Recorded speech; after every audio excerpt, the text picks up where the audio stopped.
Hey guys, and welcome back to the Combat Corner, episode 3. My name's Kobe. I'm Jackson. Today we have a whole bunch to talk about. Lewis versus Almeida tomorrow. Bunch of news around that. Lewis being a bit of an idiot. Big fight card announcement with a bunch of really top level fights coming up. Huge fight card. Which we'll get into that very shortly. We've got a few other little bits and bobs of news to talk about, including Nate Diaz, some stuff there, and Ngannou, more stuff about him. Israel Adesanya coming back out in the news.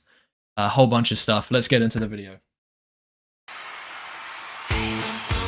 Ladies and gentlemen, welcome to the Combat Corner.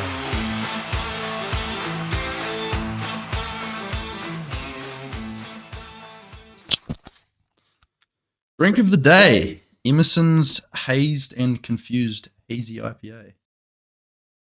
Liking it. First sip, first thoughts. I'm liking it. Got a bunch more sips to take, but I am liking that. That's good. Yep, no, that is a very nice. Impressive number. Quite good. Eh? I mean, hazy IPA, like you said in I think in the first episode when we were rating the Orion, I'm a craft beer kind of guy, and You are. definitely my kind of beer. Kind of sip. You may also notice we've got a nice little whiteboard edition here, in which we will be, now that we've got, a drink on each end, because we knew this was going to happen the whole time. It wasn't a lack of organisation not having this here in the first place. It was just, We just didn't know. we didn't have anything to put up. Yeah. So now that we've got this up and running, we've got both of the two drinks that we have rated so far at the top of their respected fields. Because they've got to be first, because they're the only one. They're the only They're ones. first and they're last, I remember that. So we've got an alcoholic side and a non-alcoholic side. You want to say what's number one? Well, number one currently is Orion on the alcoholic side. Best It's a one. Okinawa Craft Japanese beer. Is very nice, 5%. He's reaching for the can up there.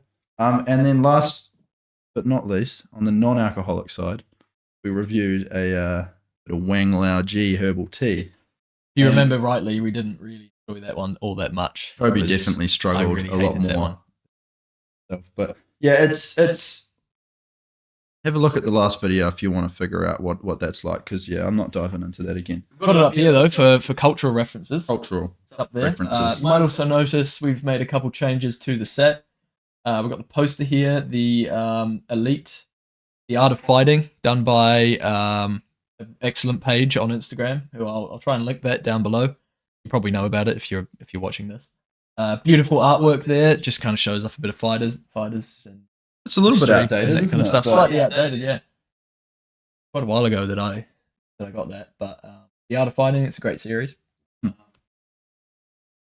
The name of the Instagram page has completely slipped my mind. I think it's MMA Fighting Daily or something. It'll be linked down below. I'll put a link into it. But slight changes to the set you might have noticed, but we have a whole bunch of shit to talk about today. Whole load of stuff. We do. It's been a pretty busy week. It has been. Well, it's a week now since we released the first episode. It is. We were just saying before how it feels like a lot longer than a week.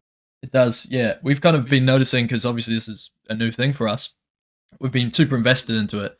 It feels like it's been ongoing now for like months.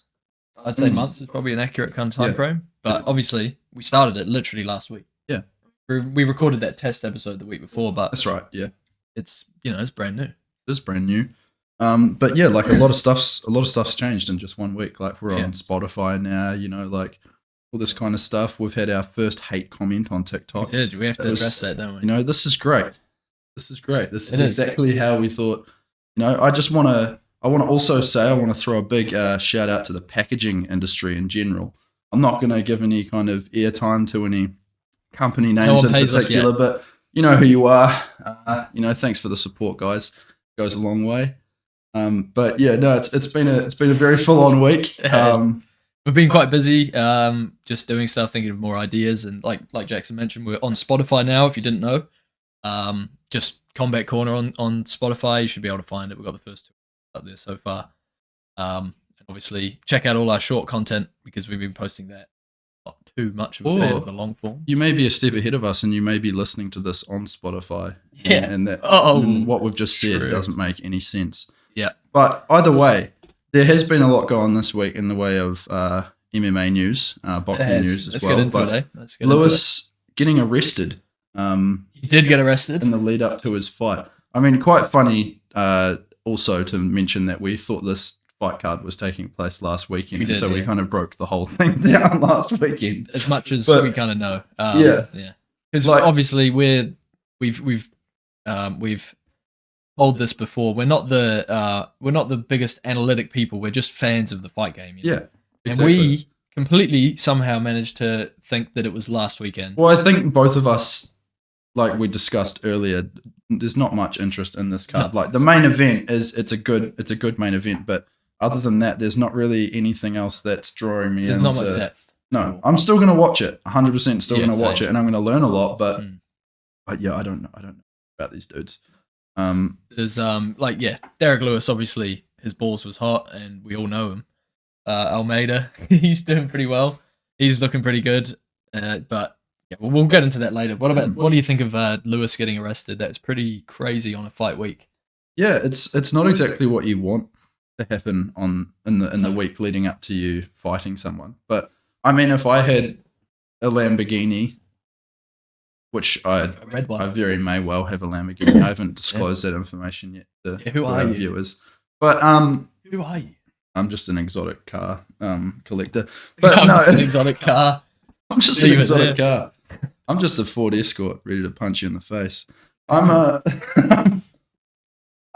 no, but 136 miles per hour in a 50 mile per hour zone, a bit risky. I mean, you kind of deserve to be pulled over and arrested at that point. I mean, I've heard some people talking about it. I think it was Ben Askren and Daniel Cormier, and they were debating about it. And if it's on like an open road, because he lives in Texas, maybe it's like, out somewhere like on an open, kind of more rural area road, and he's just sending it down the road for a bit of fun, and he's done it 100,000 times before, and it's never been an issue. That's a lot of times. That is a lot of times. He's an old guy, He's 38. But like, if it's just like this out of the blue thing, obviously maybe he does that. He's a car guy. He's got a Lamborghini. Mm. If I had a Lamborghini, I would be doing that all the time. Yeah, man. Like you say, but I mean, like, aren't there rural kind of roads 60 miles per hour? Isn't it? It's like I don't know. Either way, it's like it's very fast. It's more impressive than anything. Yeah, and he's a heavy guy. Like, it's a heavy guy. Good on that car. That car. That is a lot of load on all of the the mechanical kind of instruments going on there. Like absolutely, a lot of load, big load. But yeah, I mean, fair play to Lewis. I mean, do you know what it would have been? He would have had a full outfit on. He would have been in pants and everything, and he would have just wanted to get home, strip off, and just air his balls out. Yeah, his balls was probably hot when it was happening. Be fair to him. It's a common problem. For him especially. Yeah, well, that's what I was getting to. Yeah, Derrick does have a problem with cooling those balls. He does. It must be some genetic thing, maybe. I don't know. But so I fully understand why. We'll put it down to a pass. Maybe just figure that kind of stuff out. They're like, don't do it on a fight week. Yeah. Why did he have to do it on the week that he was fighting? Like, the thing, if he like goes like, if it was a week after his last fight, after knocking someone out in 33 seconds, I'd be like, yeah, I'd probably do a celebratory thrashing of the Lamborghini as well. Yeah. But it's not like got anything coming up. Like you say, yeah, lead up to the fight, it's quite risky. Maybe it was. I was talking to you just before we started, just before we hit record, on how Lewis was in I think it was a Fox article this week, talking to a journalist saying that he didn't even know this fight was in Brazil, and he got tricked into taking the fight. Maybe he was just trying to get arrested and get out of having to. Could have been. He doesn't want to go to Brazil, contract. So, yeah. He turned into a bit of a Chow Son in there with like the whole Brazil hate article that we were talking about. He wasn't so much hating on Brazil. I think he was just hating on the amount that he gets paid compared to fighting in the US. Yeah, but the tax. At the same time, if you're campaigning that hard to get a fight and calling the UFC constantly, and then they give you a fight and you don't ask any questions and you just sign the paperwork, then you've got to expect that. Kind of got to get over it. Yeah, if it comes back and bites you in the ass, then well. But to be fair, it's Derrick Lewis. He's probably not being. That's true. You've got to consider that. I mean, he's probably being kind of serious, but man's the funniest guy. He's hilarious. Like, he's just so naturally funny and self-aware about like who he is, and he's just brilliant. I love him. So many great one-liners. Yeah. every single press conference is something new, and it's just he's amazing. Yeah. But yeah, I mean the fight.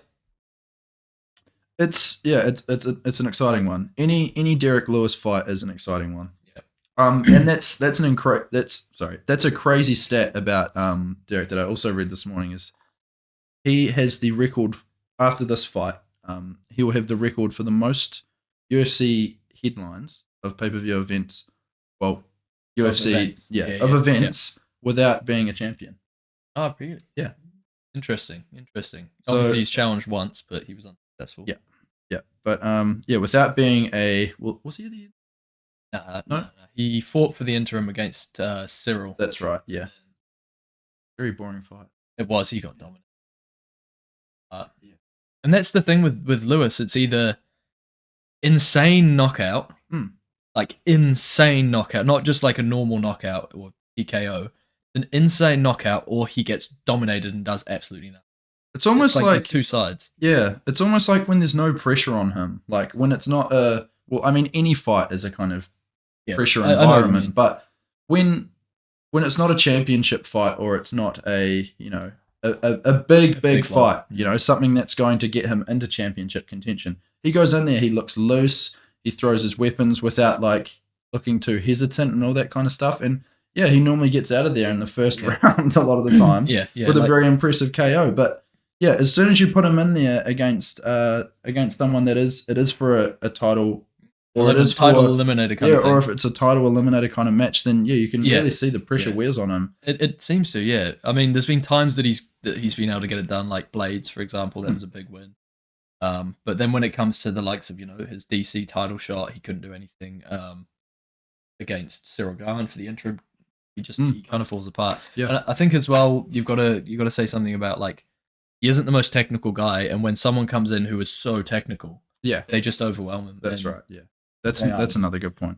And Cyril Garn is that guy. Yeah, he is. That is striking for sure, and DC for wrestling. So it'll be interesting to see what he can do against Almeida, who's been looking really impressive recently. Obviously, a bit of an up and comer in the heavyweight division. Yeah, super impressive. Amazing jiu-jitsu. Pretty good takedowns, wrestling. I think his average fight time in the UFC is 3 minutes. Got 100% finish rate so far. So this is crazy. Yeah, kind of.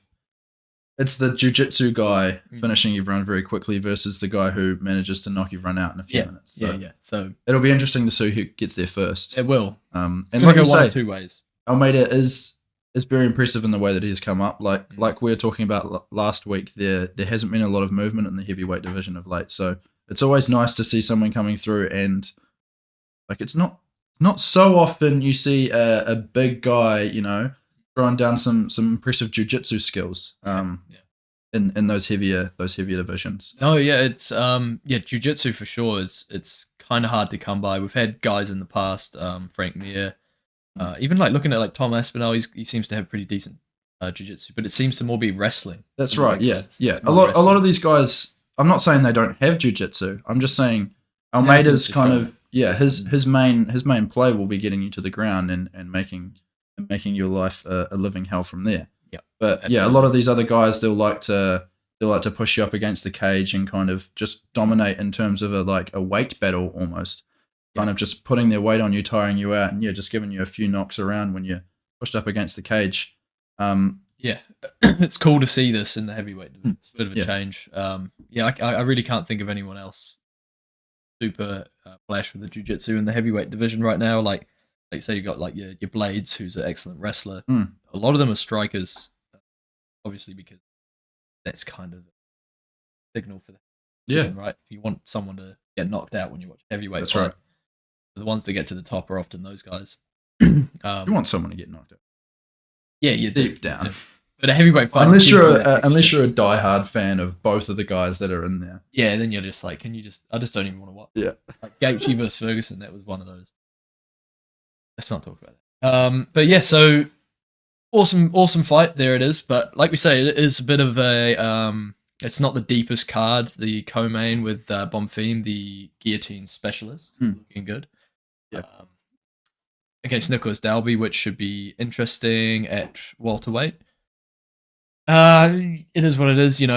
he's had 3 fights. Bonfim, I think he's kind of been put in there to win. They want him to win. Yeah, it's one of those guys that they're going to push through. He shows a lot of potential, and he's an exciting guy to watch.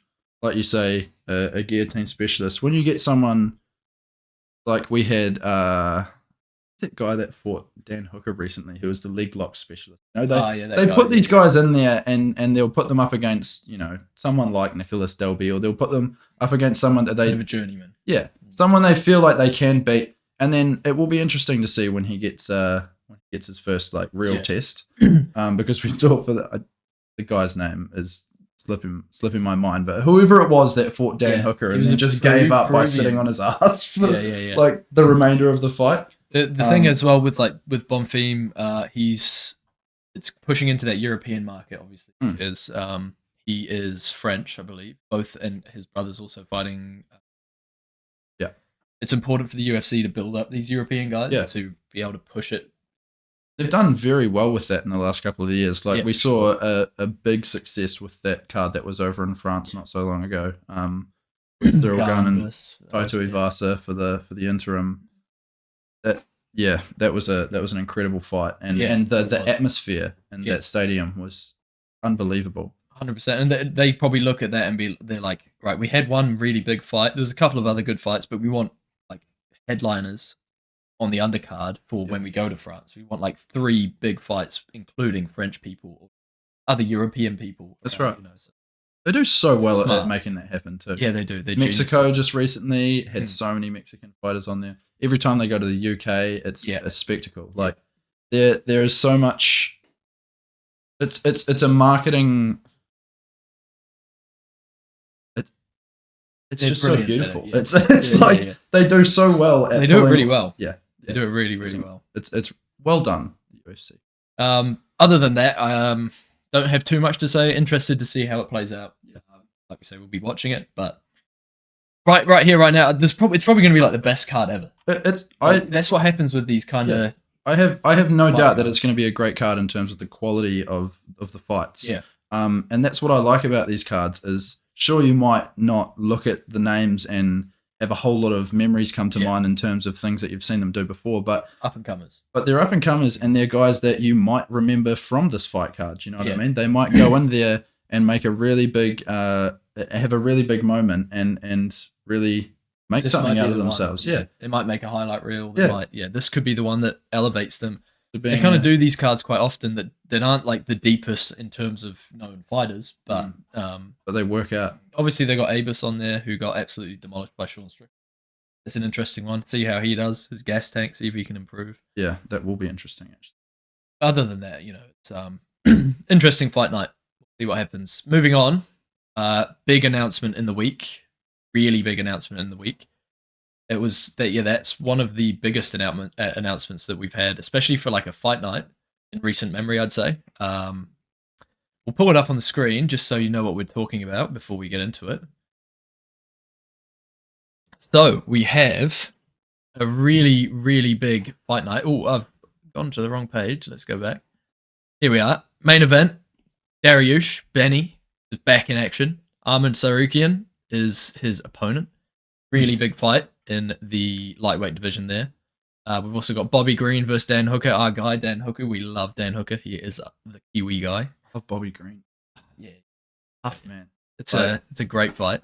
Moving on, we've got Rob Font, Figueiredo, Sean Brady, Gastelum. Not too sure who those guys are, but they look good. Roundtree, he's always absolutely amazing to watch. Clay Guida's back. He's still at it. But man. Shout out Jackson, who commented, not you, Jackson, different Jackson Isles, who commented about Clay Guida, still at it. Shout out Jackson. That was a top comment. Misha Tate, man, it's a crazy fight. Another one who's still at it. Yeah, still at it. Like still, there's a few fighters on that fight card that are legends. Like you say, Bobby Green versus Dan Hooker. That is a fight I've wanted to see for the longest time. Yeah, they're both kind of in a bit of a twilight of their career. They are, and they're both coming back a bit. It's the perfect fight. They've both had a good last few fights, if you want to say that. I mean, I know Green took that loss to Dober not too long ago. Yeah, but he looked good. He did, in the beginning of that fight. And he's looked pretty good in the other fights that he's had recently too. Yeah, Dan Hooker obviously on a bit of a tear at the moment. What? Just trying to think of his last few performances. Obviously, he beat Jalen Turner in his last fight. An incredible fight. Yeah, that was insane. That was amazing. That was one of my favorite. That's probably my fight of the year so far. Claudio, this is the guy that I was talking about. The guy. Whaler? This is the guy we were talking about last week. Just before, the guy that Hooker beat. The guy, the leg lock man, the man, and he hasn't fought since then either. No. Prince of Peru. Why is he fighting then? What are you fighting for, man? He beat Clay Guida, submission. Yeah, but anyway, enough of him. Screw that guy. Leg locks don't work on Dan Hooker. No, they don't. I've seen it before. It was his UFC debut. Yeah.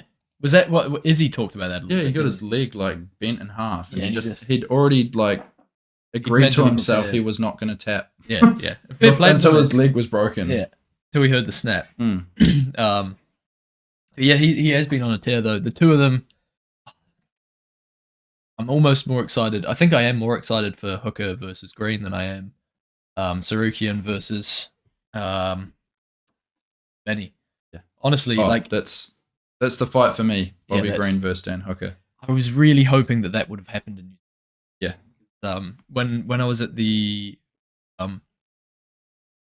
UFC in Sydney a few months ago, I was watching one of the fighter Q&A things, and Dan mentioned he was like telling us that there's a fight card coming in New Zealand, right? But it never happened. So would have been good. Maybe his next fight, we'll see. Yeah, it will be interesting. It will most likely be a fight night. There's no way they'll make a pay-per-view spectacle out of our little world. But either way, Dan Hooker would likely headline that, I would imagine. Yeah, I don't see Izzy coming back. Is he? He's already said that he's fighting New Zealand. Well, yeah, he doesn't want to fight here, and fair enough. I mean, our government kind of did stitch them up at the time. We have a terrible government. It was just changed. So, yeah, who knows? Maybe it'll get better. I mean, I think every country, well, to an extent, struggled with the whole COVID bullshit that their government implemented on them. But that's not something that we that's a can of worms that's not really meant to be opened here. No. We're idiots. We don't need to talk about it. Yeah. Devison Figueiredo, though, heading up from flyweight to bantamweight. Figueiredo. Figueiredo, like... Devison Figueiredo. Divvy Fig. D-Fig. D-Figgy. Yeah. We'll say Figgy. I struggle to pronounce his name too, if I'm honest. Well, yeah, thanks for... Devison Figueiredo. Well done. Rob Font. That's one I won't... Yeah, you got that right. Yeah, I easy. smashed Can you read that in that font? Look, in my defense, I'm looking at a computer screen about a meter and a half away from myself. It's something, So, yeah, thanks, Kobe. It's all right. Hey. It's an exciting fight. Yeah, no, we get to see him at bantamweight finally. We know that he was cutting a considerable amount of weight to make flyweight. Yeah. And still managed to, be the champ for quite a decent amount of time. Pretty awesome champ. It was a pretty awesome champ. Everyone was petrified of him. An amazing rivalry with Moreno. I'm just cocking up all my words now. You're getting a bit drunk. Yeah, this is really head straight to my... Honestly, I'm loving it. Straight to my head. I'm loving it right now. Yeah, I'm going to well and truly finish this before the end of the episode, yeah, same. Unfortunately. I'm like halfway through. No, he was like the boogeyman. When he got the championship, I thought he was going to hold that for ages at 5, but obviously what happened with Moreno happened, and he's moving up to 135, which seems like it's more natural. It does, yeah. And like I say, it will be good to see him at that weight because he did struggle so much making the weight towards the end. I think he's another guy who's getting on a little bit in his career in terms of age. But I wonder how old he actually is. Yeah, 35. So he's also coming into the twilight of his career. And I think that's the perfect time to move to bantamweight. It showed that he was starting to struggle with the top guys in flyweight. Well, just Moreno. Well, just Moreno, yeah. But that's because he's so good. That's right. And we recently saw Moreno lose to Pantoja. I mean, there's MMA math doesn't add up, but it doesn't, because I think Figueiredo beat Pantoja. Yes, yeah. So. But at the same time, these are guys like Moreno and Pantoja who have been chipping away and making making it abundantly obvious to the UFC and to fans that they deserve to be given those shots and deserve to be put up there. And Biggie, I think moving up a weight gets him away from that whole kind of top tier. Guys, yeah, that's right. Moves into an absolute shark tank of a division, though. Oh, hell yeah. For sure. Yeah. Some really cool matchups for him there, though, and I'd love to see him make a bit of a title run. I think it's got to be, like you say, it's a shark tank of a division, but in terms of, I reckon it's probably one of the best divisions for like a twilight of your career, because there's so many big names in that top 10, and there's so many guys in that top 10 that almost, I think we spoke about this in last episode, but almost deserve a fight away from a title shot. So you can fight. Like everyone needs to fight. Yeah, you can fight anyone in that top 6, and there's an argument for you to fight the champ next. So it's a great division to move into in that aspect. But like you say, there's a lot of hungry guys in there, and there's a lot of guys that have shown that they are top tier. As well, there's a lot of guys that are a lot bigger than him in the division. You look at like a Aljamain Sterling. He stays at 130. They got matched up. That's a big guy. That is a big Biggie's a big 125er, but he's an average 135er. So him up against people like Sterling, I think he'd definitely struggle. But it'd be really interesting to see him up against maybe like a Aiken. It'd be a good fight. Obviously, Corey. Even a Marlon Vera. Yeah. It'd be a great fight. Oh, Dana. There's some fights to be made for Figgy. That's what I'm going to call him now, so I don't cop any more. It is easier, right? More shit, but yeah, that's Moving on though, we've got Kelvin Gastelum fighting Sean Brady. Returns. Will he return though? Will he make it to the scale? Yeah. Who knows? Will he have another staph infection? Unfortunate that he had to pull out of his last one, but he is a pull-out merchant. Great fighter, great guy, but just seems to be getting injured all the time. Yeah. Yeah, great guy. Yeah, we've chopped it up with him a couple of times. He's been on the podcast. Couple of beers. Yeah, you guys won't. That was on the test episode. We didn't think it was good enough to release. Yeah, we had talking to a UFC star. Who else did we have? We had Tyson Fury. Yeah, we had Tyson Fury. We interviewed Ariel Hawani for a little bit. He was on there. We actually cancelled him, debate. but we say, we didn't. We roasted him. Yeah. Either way, Sean Brady, Kelvin. Yeah, Sean Brady. It's a tough one for Kelvin to come back to, but he's got the quality to beat anyone. And we've seen that. But he does need to show up. Yeah, there's times where he shows up and you think this is a world championship caliber fighter, and there's other times he doesn't show up. There's other times when he's booked for a fight, whether he shows up or not, and he just doesn't look like he's there. He doesn't look like he was in camp. You know what I mean? So 100%. He just makes silly mistakes as well. Like you look at him when he fought Izzy, and he was smaller than Izzy. Everything was kind of stacked against him in that fight, and he performed like an absolute dog. Made some silly decisions, going for takedowns at certain points when he'd rocked him, but the performance was there as a whole. Yeah. And then he goes up and fights Jack Hermanson. He got submitted in like a minute. It's like, makes sense. Like why the consistency is missing. Yeah, it is. I'm glad that he's back at welterweight though. Yeah, so that's good. I think that's a good move. Because like he did look smaller than Izzy, and Izzy's tall and long, but he's not exactly big for a middleweight, you know. But Izzy looked bigger than him. That's right. Yeah. So welterweight does look like it looks a lot better on him. As long as he can make the weight, that is. That's right, and we'll see about that. Exciting. Very exciting. Sean Brady's obviously a tough cat as well. Lost his last fight, but he's probably coming back. That was Robbie Lawler's. Robbie Lawler? No, it was Bilal Muhammad. I did forget the name. Why did I think he fought Robbie Lawler? Did you get my joke there? Yeah. Yeah, remember the name. Ah, damn. I'd like to forget the name. Who? Muhammad. What? Good point. Never mind. On. Sean Brady lost to someone last time. Not sure who, but yeah, that's a great fight. Awesome wrestling and jiu-jitsu. Click on his name and tell us.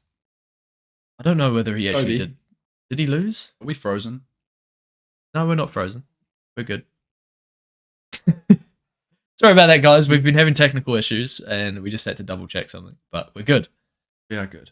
We are good. I'll pull up Sean Brady, and we'll have a wee peek on. Yeah, absolute stud coming into that last fight. And he just got overwhelmed by Bilal. Bilal TKO'd him, which is extremely unlike Bilal. Yeah. He's never fought Robbie Lawler, so the guy that was talking about that before the technical taken off. But yes. yeah. Don't know where I got that idea. Well, maybe it's someone who looks like him has fought Robbie. That could really get me. That could be it. Know? But yeah, that's a great fight, and it's a real good opportunity for Sean Brady to pull himself back into the mix. Obviously, 100%. Gastelum isn't a top guy in like the top 10, but he's well known. And taking a loss against Bilal Muhammad is never like. He's a great fighter. Yeah, he's another guy at welterweight who probably should have fought for the belt already. Unfortunately, we've got Chaos Covington going in there next because he's proved nothing. Well, he's a top guy. He's just proved that he can beat. What was his last fight? Wasn't it against Masvidal? Yeah. Jorge.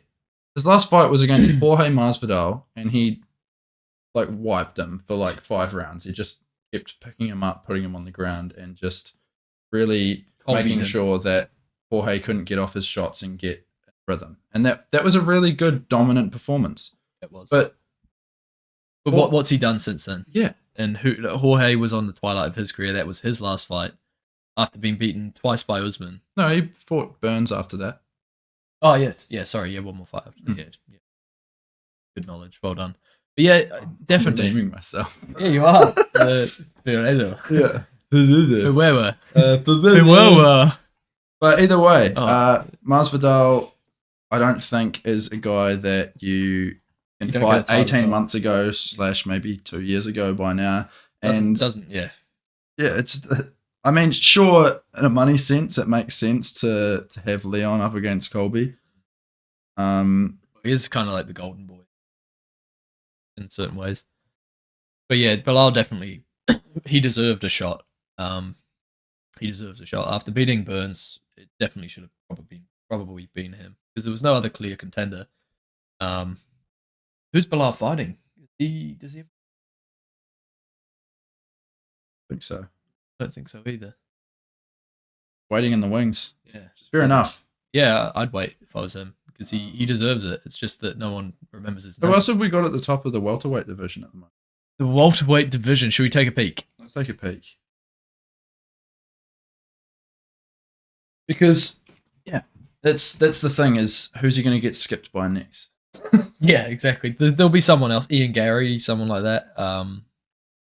Ian Gary was training with Leon Edwards, but apparently that's more news. Yeah, they kicked him out. Or they didn't kick him out. They just said, look, I'm sure that conversation kind of went something like, look, you're probably going to have to fight for this title at some point.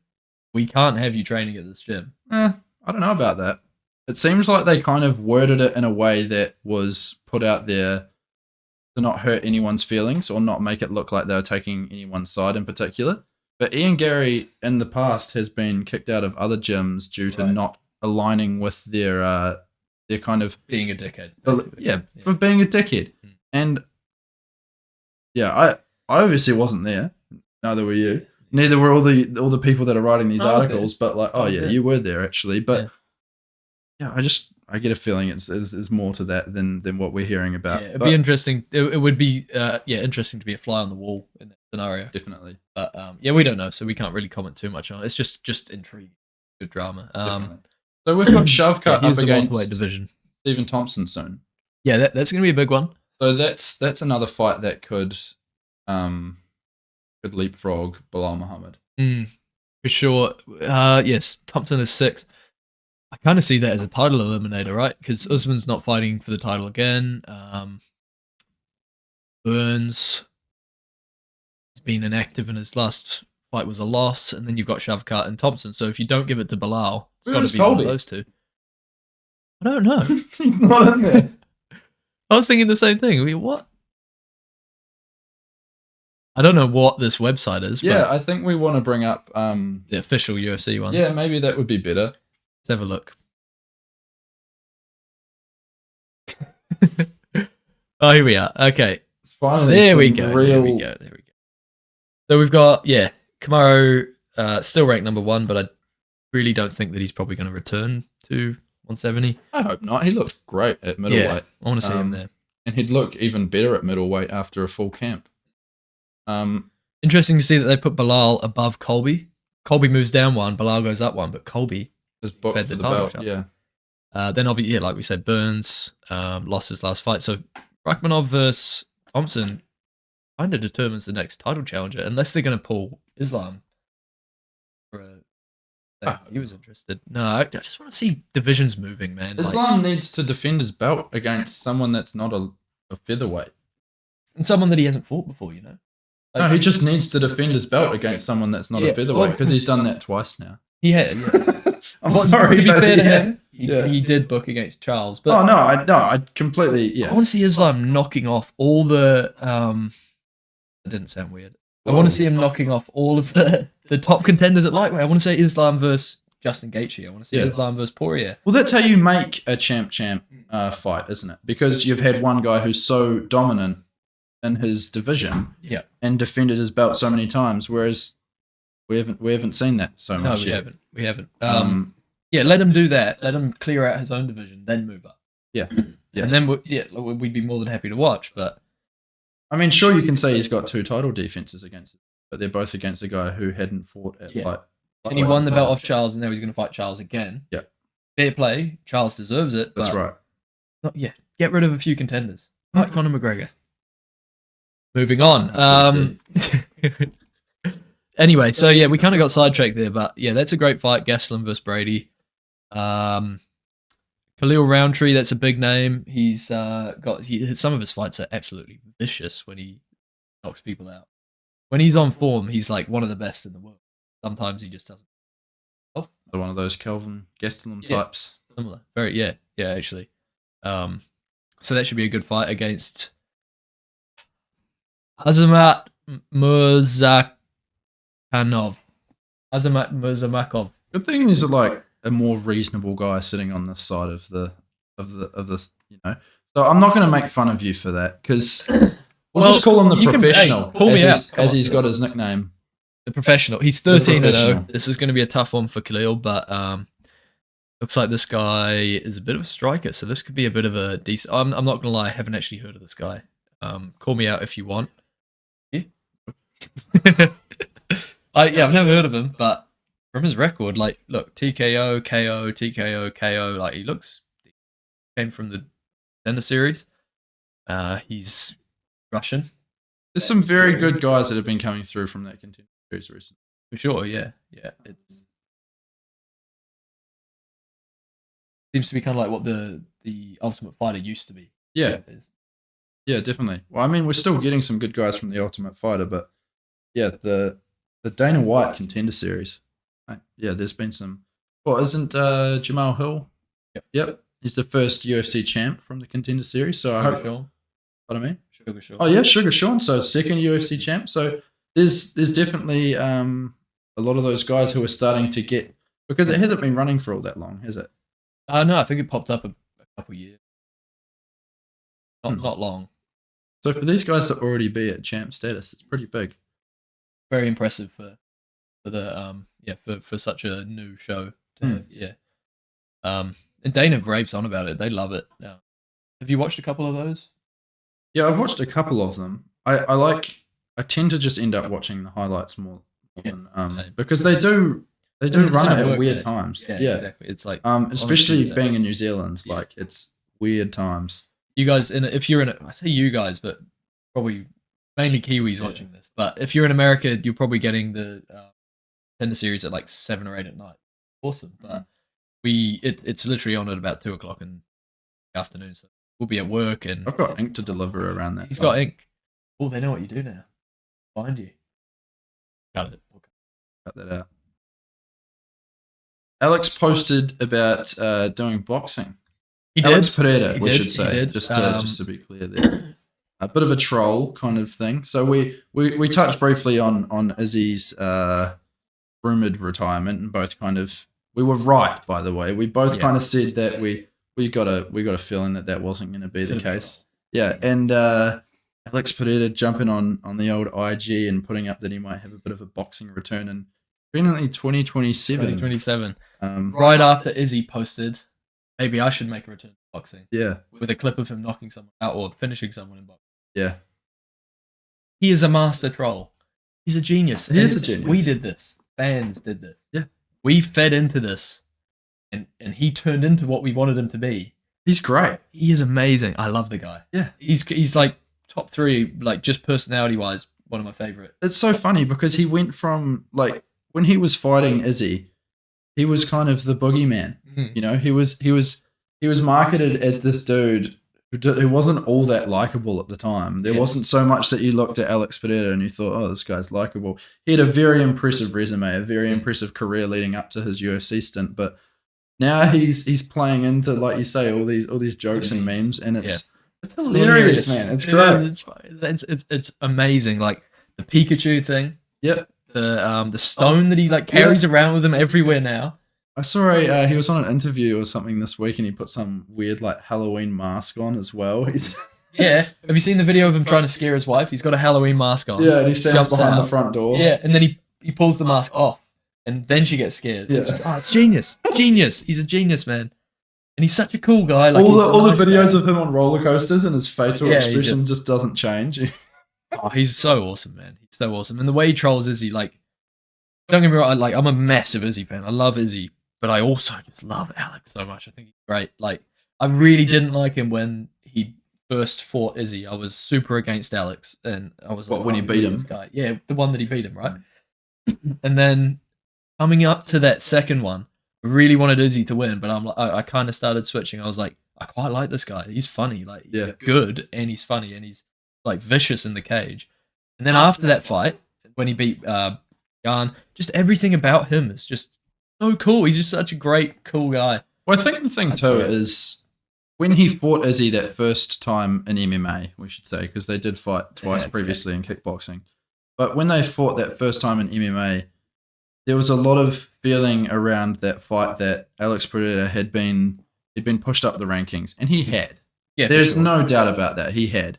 He'd kind of been pushed through. He'd been given fights of people that they kind of had a feeling would just strike with him, i.e. Sean Strickland, and we all know how that turned out. But then he gets in there. He gets to fight the champ. He gets dominated for 4.5 rounds, and then he KOs him. I mean, it was convincingly as well. Yeah, it was convincing, but you can't argue with those first 4 rounds. I mean, they were Izzy's rounds. You could argue one, maybe. And what I'm getting to here is, at that point, even when he did get to the point where he was the middleweight champ of the world, we were all still sitting there thinking, yeah, but as soon as a wrestler or as soon as someone with a complete, arsenal of skills goes in there, that's going to be the end of it, because he couldn't handle that side of things. But then he goes up to light heavyweight and fights Jan Blachowicz, someone who we've seen just deal to Izzy and really neutralize all of Izzy's striking ability. And Alex just went in there and he did gas. Like he gassed, but it was super impressive. Super impressive. He put Jan on the back foot and he made Jan super uncomfortable for like 3 rounds. You could tell Jan wasn't happy being in No. Jan is mainly a striker, and he'll wrestle when he needs to win a fight. But he instantly started wrestling because he was like, screw this. Yeah. Even against Izzy, he struck with him for a bit, then he mixed in takedowns, and that's how he pulled himself to a win. Well, that's the other thing too, is how many people have we seen Izzy take down? One. Yeah. And that's Alex Pereira. Exactly. Because scary. You've got to neutralize the fact, like, this guy is an ex-2-weight kickboxing world champion, a glory world champion. Knocked out some great kickboxers. He's some exceptional kickboxers, and for you to stand across from him and think that you're going to strike with him, you've either got to be an idiot or you've got to be Sean Strickland. Because Sean Strickland is not an idiot. I'm not going to put them in the same. Who knows why he did that? No, well, I know why he did that. Because he's got an ego. He's going to go in there and he wants to test his. Like, that's why he trains. We're talking about Sean Strickland now, but that's why he trains against these like high-level boxers. He wants to go in there and just he wants chop to it up with he the wants best. To have a knock, as Conor McGregor might say. He wants to get in there and see who wins. We'll have a knock. Yeah, we'll have a knock. That's what he said to him. No, you're right. Like, and Joe Rogan, he has a real good phrase for this similar with Francis Ngannou and Wilder. He says this. He has the ultimate equalizer. You can be better than him, like Izzy's better kind of technically at kickboxing, but the ultimate equalizer is that left hook. As soon as he clips you with that left hook, you're not coming back. No. You're not recovering. Like, Izzy tried to recover. You're not going to recover. He's going to find your chin again and again and again. If you're not already out, he's going to finish you. And there was a lot of controversy around, like, immediately around that TKO. It kind of washed out towards like a week later. But when you watch it back, there's like you say, he wasn't going to recover from that. It was only going to get worse. He was only going to get like fully flattened, and that's something that I don't think would have benefited his career in terms of the turnaround that he could have gone and fought him again on. And then, I mean, that's not something we wanted to see as fans either. No. So. It was kind of good. That I think the stoppage was perfectly fine. I did, like you say, immediately. I was quite, I was upset, so I was like, damn it. I thought that it should have been, let him go out on his shield, but he took enough. He was wobbly, and Izzy knows that he lost that fight. Luckily enough, not luckily enough. Yeah, I'm okay. Okay. That was just a cough for the people that have no visual reference of this. Yes. But yeah, no. He's okay. Anyway, we'll move on. Excellent troll, and all the Halloween stuff by Alex has been just amazing. Just a general great guy. Just a general great guy. I love Brazilian people. They're just so awesome. Like, they really are. I've got a coach who's Brazilian, and he is the coolest guy in the world. Great people. Amazing at fighting as well. Definitely. Diaz refusing a bag from the PFL. A big bag as well. 10 mil, rumored to have been on the table. Yeah. And maybe he's got like a gentleman's agreement with the UFC. Bit of an under-the-table handshake. I hope so. I want to see him return. I still want to see Nick Diaz return. I saw a post on his Instagram in the last week of him like looking in pretty decent shape and then tagging Dana or something underneath saying he's ready to come back. I mean, if he came back at like full effort, full attention to the sport, maybe, but like that last fight that he had was embarrassing. It was. And even Nate, like, I think Nate could fight until he dies. Like, he is one of those people, but he's not going to beat any of the top guys. That's right. So go to the PFL, take your bag, man. 10 mil to fight Jake Paul in MMA, unless you're a little bit worried. Wasn't it MMA? I thought it was another boxing event. MMA. Oh, wow. The 10 mil offer is for an MMA fight. Jake wants to fight him in MMA. And it's the PFL owner, I believe it was on Ariel Helwani's show. The PFL owner was on there saying, we have offered him 10 mil, confirming Jake wants to do it, but Nate doesn't want it. Yeah, I can kind of understand where Diaz is coming from, though. I mean, it's a lot of money. That's risk, but it's not all about money. The boxing fight, I guess, made more sense. Nate hadn't done something like that.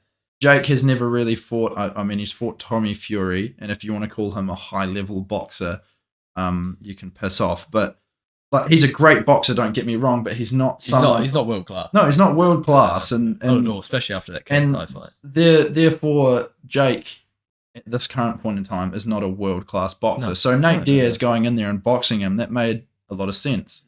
Whereas MMA, if I was Nate refusing this fight, the only real reason I could think of is he's kind of sitting there thinking, well, what has Jake done in MMA to deserve fighting me? But, like, Nate Diaz is a legend in the sport. But it's a chance to shut up Jake Paul, right? He can submit him because he's got all the experience. He should be able to beat Jake, and he would submit him. But it seems like that's the thing. You just know worried that he's going to lose something. 10 million. The only thing I can think that is stopping him from doing this is that he's got some agreement with the UFC. Like, if I ever come back to MMA, it's going to be with you. Okay. Why would you turn down 10 mil to fight someone who's never fought in MMA before, who's been talking all this shit about you, to be able to strangle him and shut him up for good? Like, are you going to shut him up for good? Do you think anyone has the capability of shutting up? No, you won't shut him up for good. But it would be a huge win, just like Ngannou against Fury in the MMA corner, to stop this guy from going out there and just beating up all our legends. It's like, oh, well, you came over to our game, you got submitted.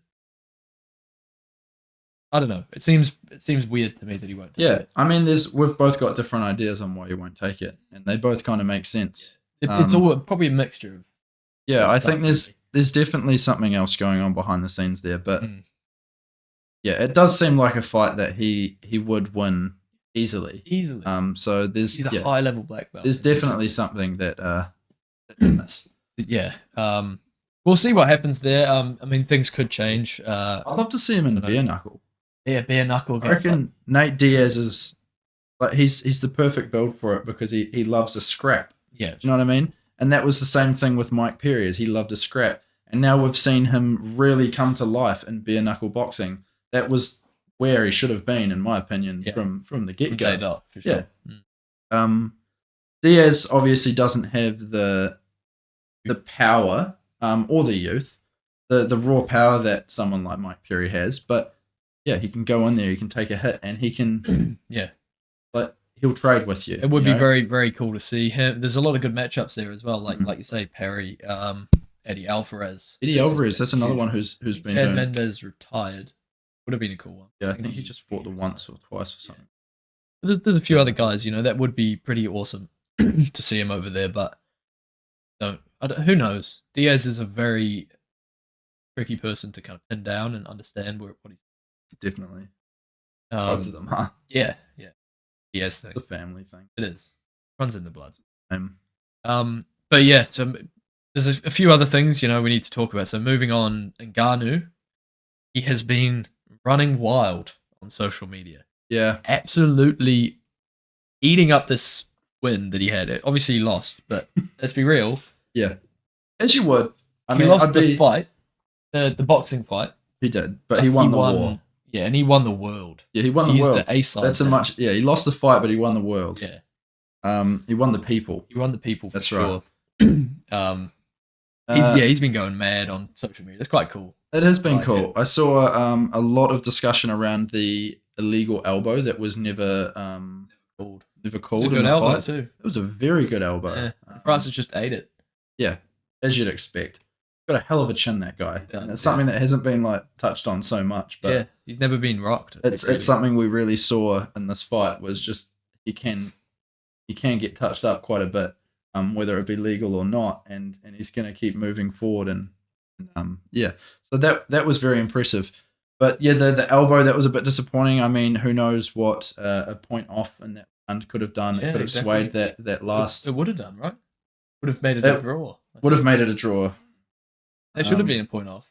It definitely should have been a point off. There's no question about that. You can't elbow box. It's a full and that was a full contact as well. It's not like it brushed over his chest or anything like that. It connected with his jaw, and it would have had some effect on him. Yeah, 100%. There was talks of getting a point deducted for the Superman punch. Like the ref complained about that. It's like, well, that's legal. Yeah, he someone had complained about it, and it's like, yeah, that's completely legal. It's showmanship. Yeah, elbow isn't.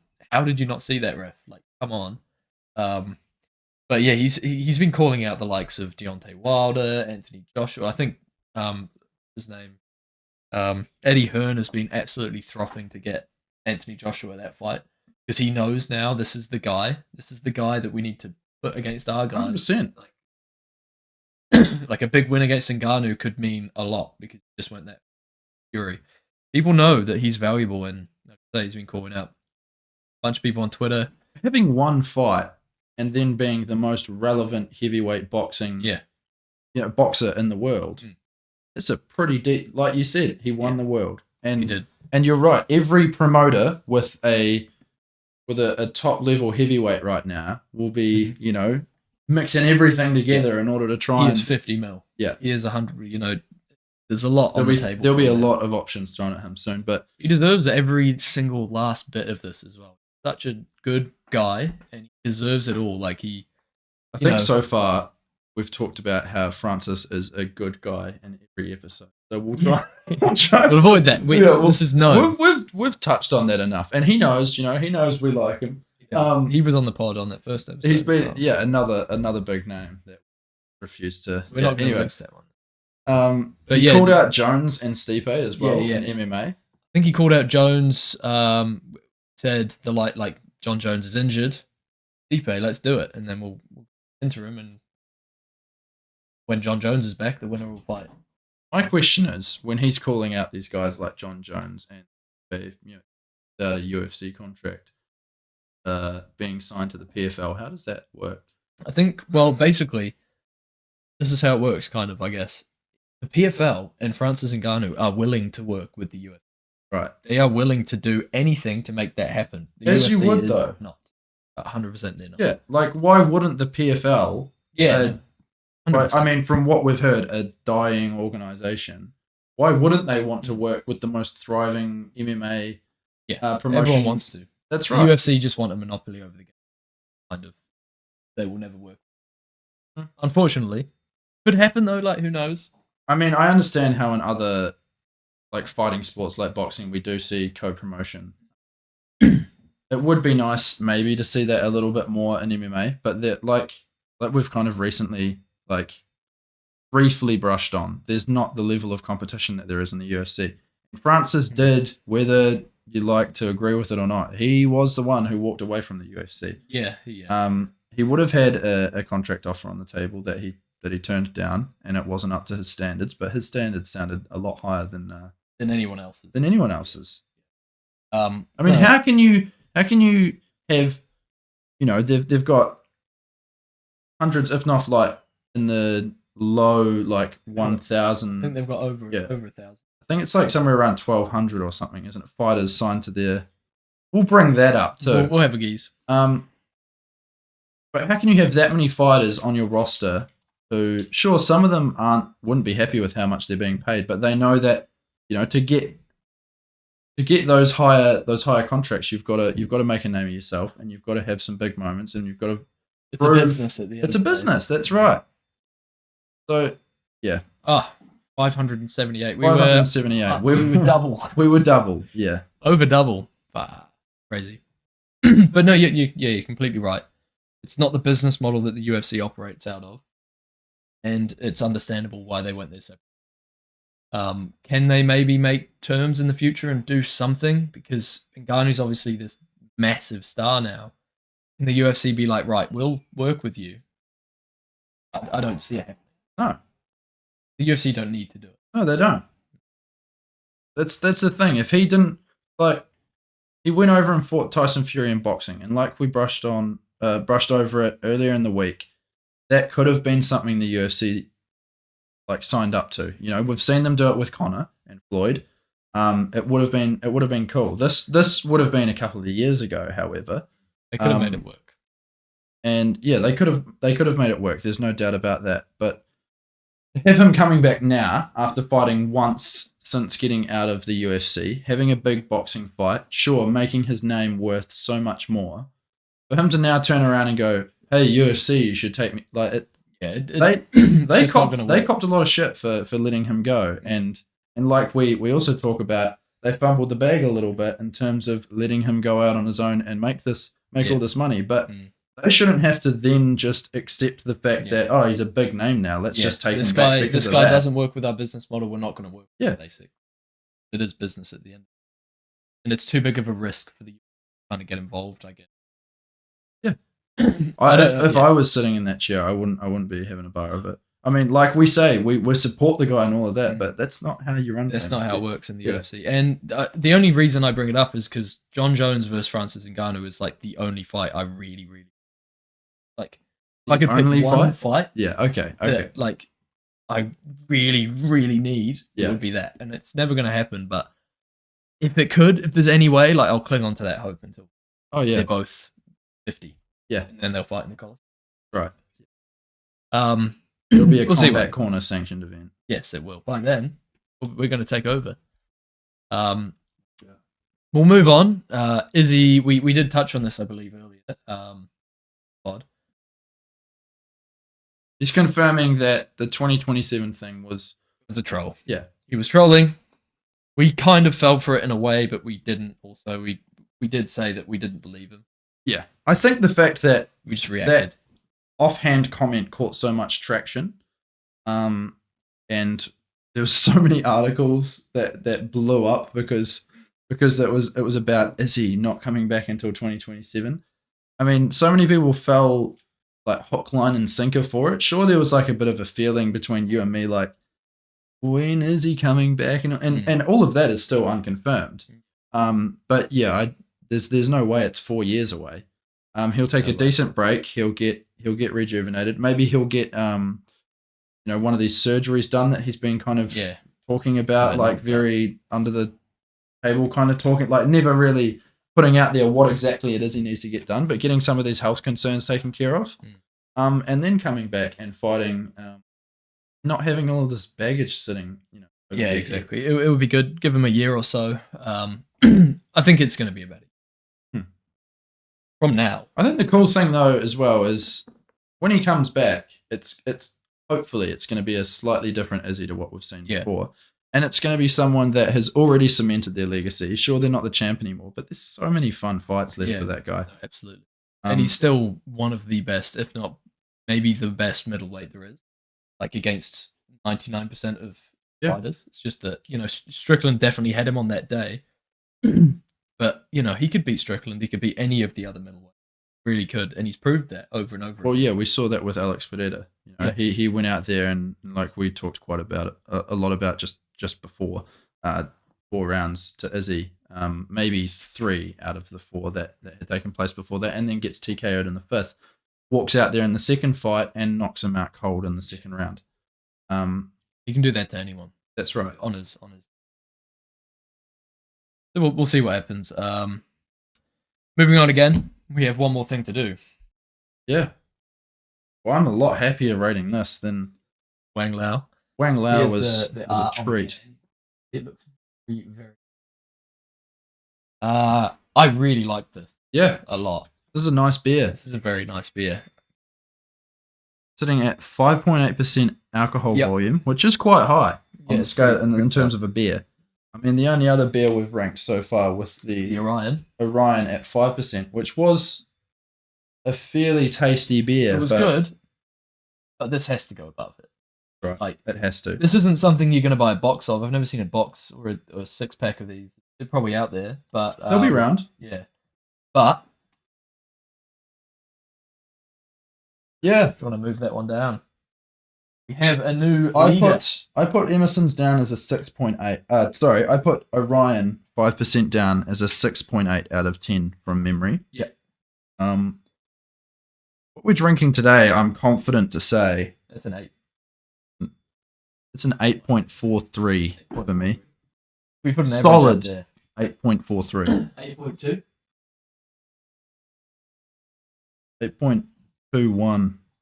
If you want to, yeah. 8.21.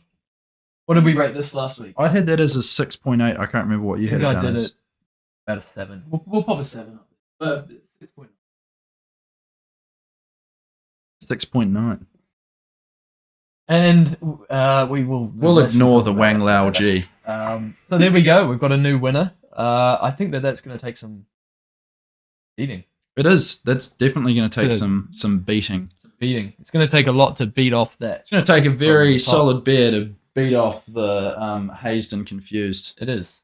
The Hazed and Confused is extremely solid, and for another beer to beat it off, it's going to also have to be solid. Yeah, it'd have to be rock solid in order to beat it off. But Emerson's, we love you. Emerson's, keep doing what you're doing. Keep making hazy IPA, and quite frankly, I'm not confused.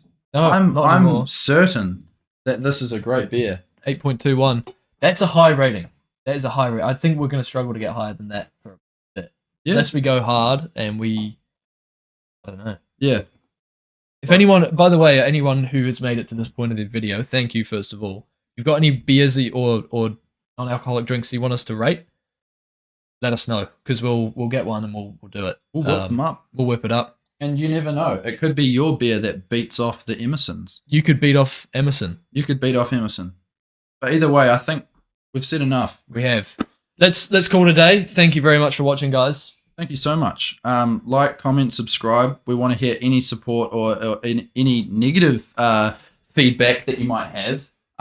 Leave a comment on our TikTok maybe. Or just any support in general. Any feedback. Yeah, any feedback or recommendations. We're open to it. Yeah, we're new to this, so We need it all. Thank you guys for watching. It's been a pleasure. We will be back on Monday with another podcast. Might come out on Tuesday, and keep an eye out for all our Instagram, TikTok, YouTube shorts, and our short form videos. It'll be down there below anyway. But we'll see you on Monday. Subscribe, or I'll be angry. We'll see you on Monday, guys. Thank you very much. Peace.